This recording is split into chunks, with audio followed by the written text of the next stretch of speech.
উত্তর পূর্ব বঙ্গোপসাগরের বাংলাদেশ মায়ানমার উপকূলে ঘূর্ণাবর্ত পরিণত হয়ে নিম্নচাপে, একই সঙ্গে পূর্ব মধ্য ও উত্তর বঙ্গোপসাগর এলাকায় নতুন নিম্নচাপ তৈরি হওয়ার সম্ভাবনা। এর প্রভাবে বুধবার থেকে ভারী বৃষ্টির আশঙ্কা। নিম্নচাপের প্রভাবে সমুদ্র উত্তাল থাকবে। জোড়া নিম্নচাপের প্রভাবে মৎস্যজীবীদের জন্য কড়া সতর্কতা জারি করল পশ্চিমবঙ্গ দুর্যোগ ব্যবস্থাপনা। মৎস্যজীবীদের 27 সেপ্টেম্বর পর্যন্ত সমুদ্রে যেতে নিষেধাজ্ঞা জারি করা হয়েছে।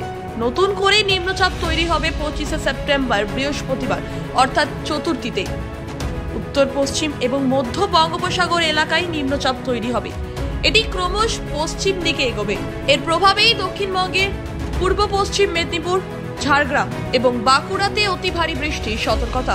ভারী বৃষ্টির পূর্বাভাস কলকাতা, হুগলি, হাওড়া, দক্ষিণ 24 পরগনা, উত্তর 24 পরগনা ও পুরুলিয়াতে। উত্তরবঙ্গে আপাতত ভারী বৃষ্টির সম্ভাবনা নেই, তবে হালকা বৃষ্টির আশঙ্কা মালদা ও 2 দিনাজপুরে। ব্যুরো রিপোর্ট, খবর বাংলা।